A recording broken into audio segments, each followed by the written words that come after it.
Kawankirom.com, mari kita mendengarkan sandiwara radio mantra Naga Bumi.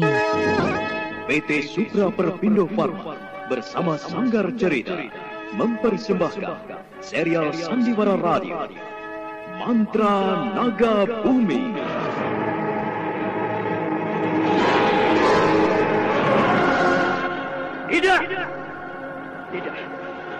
Tidak mungkin, Nimas. Kau tidak mungkin. Kenapa semuanya bisa jadi begini? Tidak!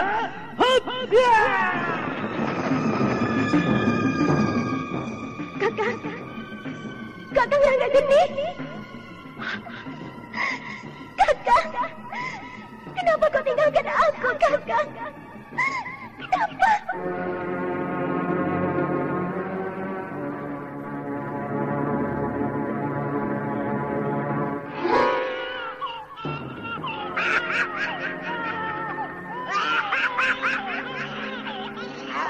Ini adalah bayi yang kedua yang mendapatkan. Tinggal satu lagi. Dan setelah itu semuanya akan berakhir. Aku akan sempurna. Dan itu berarti kematian bagi kalian semua orang-orang praktika.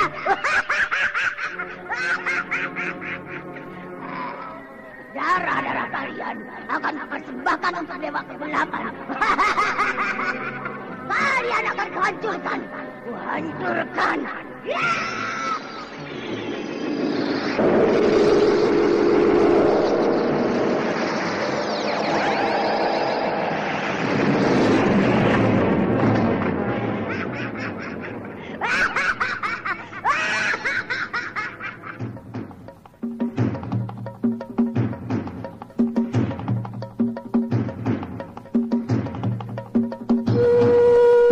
Mantra Naga Bumi, sebuah kisah misteri tentang hilangnya kitab Lawang Pitu dan Mahkota Bir, lambang keperkasaan Mataram kala itu. Penuh ketegangan, dendam, dan keserakahan, diseling dengan kisah romantis yang mengharukan.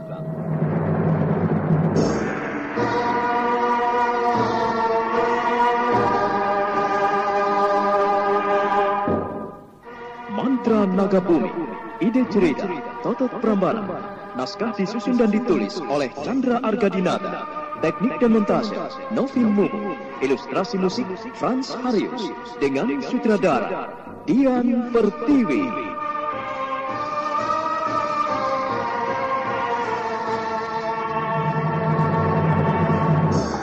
Mantra Naga Bumi kali ini menampilkan episode ke-31 dengan judul Sepasang Pedang Pembunuh.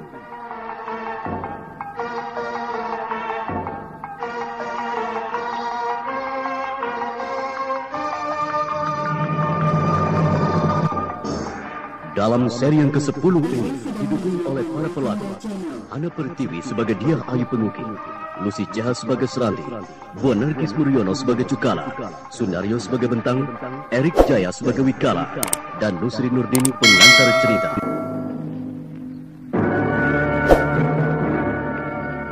Wikala dengan hati yang berdebar-debar mendekati buntalan kain yang berisi keping-keping uang yang telah berubah menjadi ular berbisa. Namun begitu buntalan itu dibungkus, ular-ular itu pun lenyap dan berganti dengan kemericing logam di dalam buntalannya. Aneh. Buntalan yang kubawa ini bergerak-gerak aneh.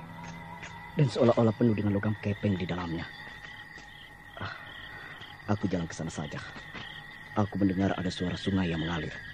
Wikala betul-betul ingin tobat. Dia sungguh-sungguh membuang gembolan yang berisi kepeng logam. Wikala. Dia begitu aneh. Seperti mempunyai ganjalan di hatinya. Kasihan orang seperti dia. Dia mesti dituntun dalam mencari kehidupan yang bersih dan tentram.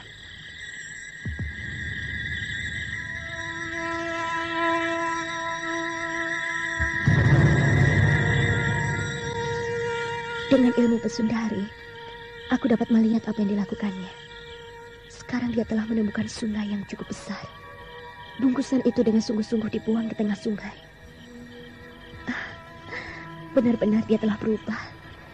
Mudah-mudahan Dewata akan memberikan ampunan akan dosa-dosanya.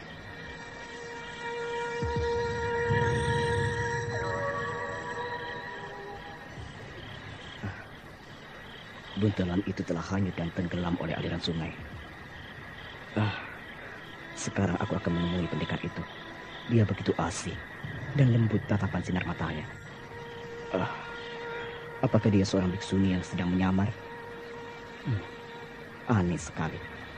Tapi tidak mungkin. Karena seorang biksuni rambut kepalanya mesti dicukur. Tapi pendekar ini rambutnya digelur seperti putri Cina. Benar-benar dia dapat melemahkan jiwaku yang keras ini. Wikala kemudian balik lagi ke dalam bangunan yang berbentuk candi. Kemudian dia Ayu Pengukir memberikan petunjuk-petunjuk dan tuntunan untuk mendalami semedi.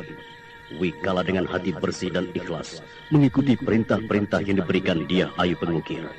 Kita tinggalkan dia Ayu Pengukir dan Wikala. Kini mengikuti Seranti yang mengejar Bentang.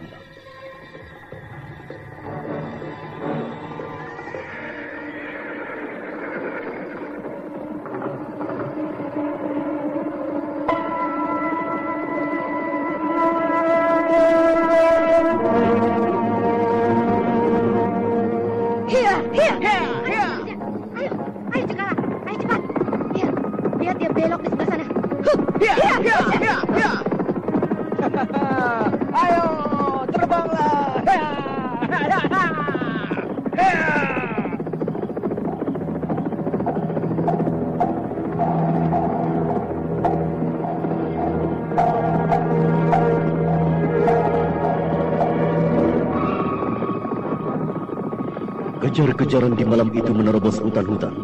Ranting-ranting yang berduri tidak dirasakannya. Kemudian Bentang menghentikan kudanya, menghadang di tengah jalan, membuat Seranti dan Cukala menghentikan kudanya dengan mendadak.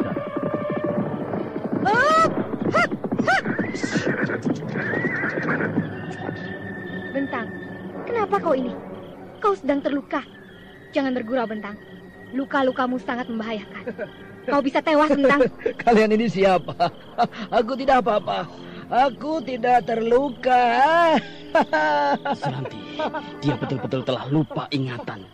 Berbahayakah lukanya? Iya. Lalu, apa daya kita, Seranti? Tentu saja menyelamatkan jiwanya.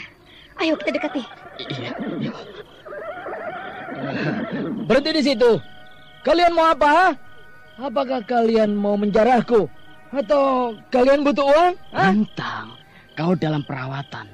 Luka-luka di perutmu itu berbahaya. Kau mesti disembuhkan. Mungkin kalian berdua yang mesti disembuhkan. Otak kalian telah kotor dengan kejahatan. Aku sekarang sudah terbebas dari dosa. Sekarang aku mau mencari kedamaian. Kenapa kalian menghalangiku? Kenapa? Kenapa kalian menghalangiku? Justru kami berdua mau menyelamatkanmu, Bentang. Edan dan Gila. Dari tadi kalian memanggilku Bentang. Aku bukan Bentang. Aku adalah aku. Apa kalian tuli? Jangan mendekat.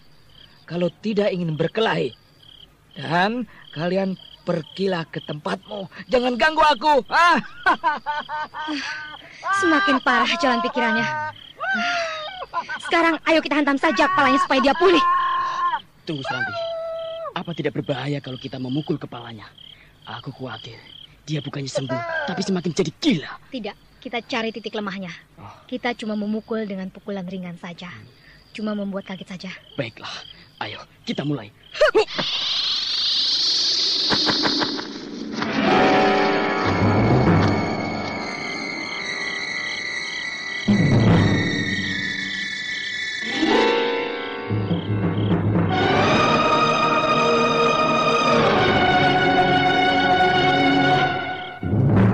Cukala dan Seranti bebarengan memukul ke atas kepala Bentang.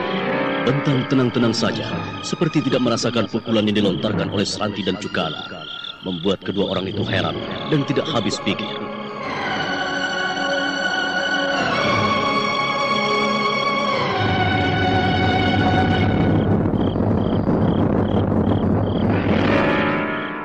Gila, tidak mempan. Dia jadi kuat begitu. Kemungkinan kemasukan setan parayangan. Jangan ngawur bicaramu. Ayo sekali lagi kita hantam. Tapi kali ini agak keras. Baiklah. Ayo kita sama-sama. Sakit kepalaku. Dia bergerak cepat sekali. Kejar! Hiya!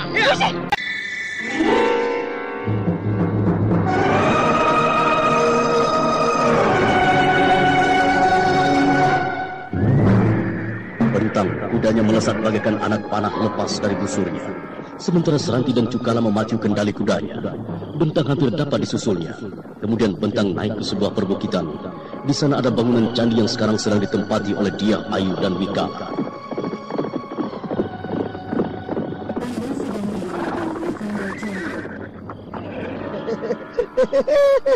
Untung saja ada bangunan candi di sini.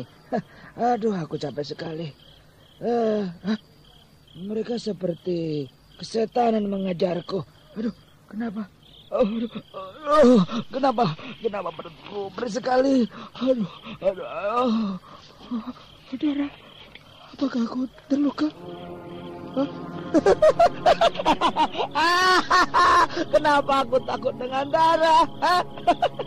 Setiap orang hidup akan mengalami kematian. Peduli setan dengan sakitnya perutku ini. Biar saja. Aku pun sudah pasrah dalam hidupku ini. Aku penuh dosa. Aku ingin bertobat dan menjadi orang-orang yang baik.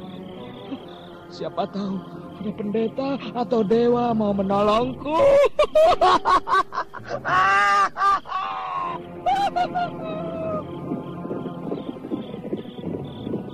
Bentang matanya kosong menatap ke depan, seakan-akan tidak melihat kedatangan Seranti dan Bentang.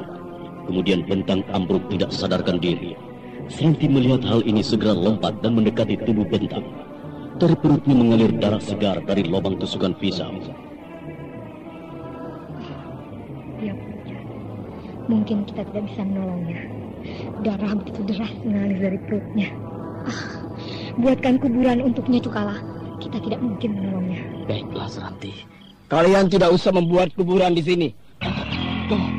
Kau Wikala. Oh, Seranti. Lihat, dia muncul di sini. Wikala, kebetulan sekali kita dapat bertarung di sini. Gara-gara mengejarmu, Bentang tewas. Kau mesti membayar lunas nyawanya. Seranti, silakan.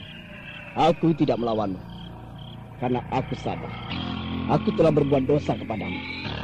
Kepada Bentang, juga kepada Cukala. Harta kalian telah aku rampok. Jangan pura-pura takut. Lalu mana barang berharga dan kepeng itu? Sayang sekali. Harta itu telah hilang kuhanyutkan ke sungai. Dihanyutkan ke sungai? Kenapa kau lakukan? Kenapa, Wikala? Aku ingin jadi orang yang berguna di sekitar lingkunganku.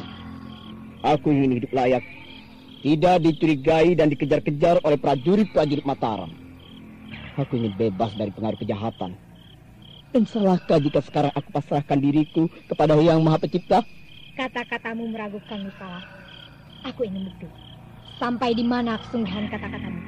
Cukala, lakukan perintahku ini. Benamkan kerismu di perut Wikala. Ayo lakukan. Baiklah, Seranti.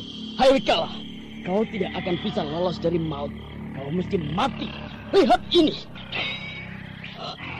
Dengan keris ini, kau akan mampus. Rasakan ini. Iya.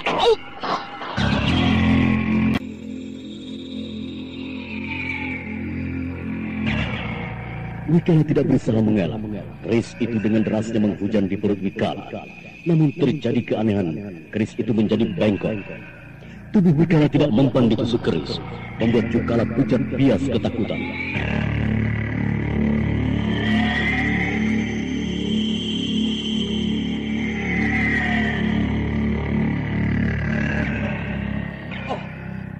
Tidak mempan.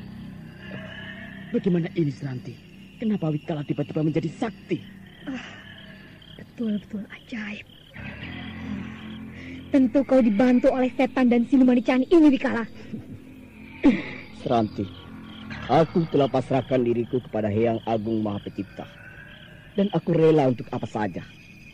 Aku telah menjauhi segala urusan duniawi. Caramu seperti pendeta saja. Mana mungkin semudah dan secepat ini kau sadar akan kejahatan-kejahatan yang pernah kau lakukan. Hyang Agung telah berkehendak lain. Dan telah memberikan petunjuk dan kedamaian di hatiku. Sungguh, aku tidak berbohong. Lalu siapakah yang mengajarimu menjadi orang baik dan menyerah pada Maha Pencipta? Ada di dalam candi. Mari kita ke dalam. Dan Bentang biar aku yang mengurusnya. Dia mesti dirawat. Jiwanya tidak bisa ditolong lagi. Lihat saja, darah yang keluar dari luka-lukanya itu. Jangan kecil hati, Seranti. Ayo kita angkat.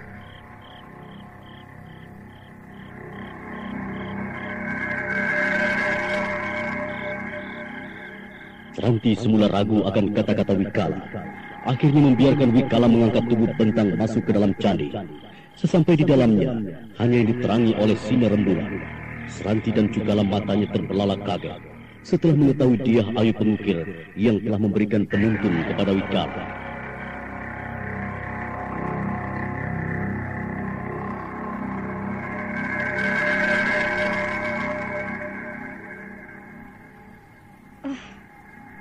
Kaukah dia Ayu Pengukir?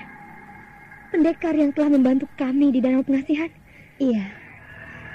Seranti, kenapa kau telah melanggar janjimu sendiri? Inilah akibatnya. Bentang jadi korban oleh keserakahannya sendiri. Ya, mungkin juga begitu. Dia Ayu, kenapa kau tidak mau menjatuhkan tangan, menghukum kami yang telah bersalah dan berkhianat kepadamu? Yang menghukummu bukan aku, tapi yang Maha Pencipta. Untuk mengurangi dosa-dosamu, ada baiknya kau bersihkan dirimu. Serahkan hidup dan matimu demi Hyang Tunggal. Dialah yang Maha mengetahui apa yang telah kau perbuat. Begitu dalam ungkapan itu dia Ayu. Lalu bagaimana dengan Bentang? Apakah dia bisa diselamatkan jiwanya? Sebentar lagi dia bangun seperti sedia kala. Dia telah membayar sebagian dosa-dosanya dengan luka dan darah. Perempuan itu sekarang menderita karena ulahnya. Kemudian, apakah jalan pikirannya akan berubah? Iya, dia akan menjadi orang yang takut akan kejahatan. Takut akan kejahatan? Apakah artinya dia Ayu? Sekarang dia sedang berusaha menjadi orang yang baik-baik. Bagaimana dengan kalian berdua? Apakah akan meneruskan api dendam dan mencari dunia kesenangan? Melihat kenyataan yang kuhadapi ini, hatiku terketuk untuk mencari kebenaran hidup yang abadi. Aku ingin hidup tenang, tidak dipayungi oleh nafsu dan angkara murka. Tapi, apakah aku dapat melakukannya, dia Ayu? Sementara aku sering melakukan dosa-dosa hitam. Tentu saja dapat. Kenapa tidak? Semuanya tergantung oleh niat kalian. Kalau niat kalian suci dan bersih, pasti akan mendapatkan sesuatu yang bagus dan bersih pula. Baiklah, mulai sekarang aku akan membersihkan diriku. Akan kutanggalkan semua apa-apa yang pernah kulakukan. Aku minta penuntunmu, dia Ayu. Aku cuma bisa sedermo saja. Setelah itu kalian carilah seorang wiku untuk memperdalam ilmu tata hati. Ini pun sudah cukup buat kami, dia Ayu.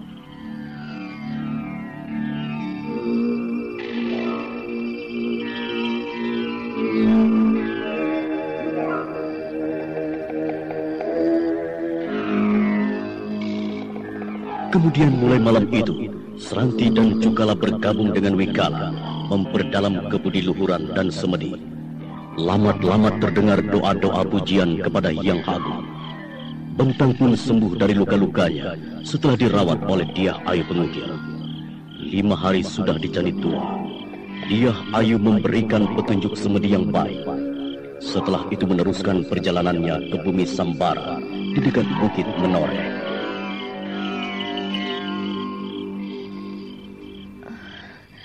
Aku terus saja ke arah barat sana. Menurut Resi Wanabaya, di sanalah sesuatu yang indah akan kutemukan. Oh, semoga Hyang Agung berkenan memberikan petunjuknya kepadaku.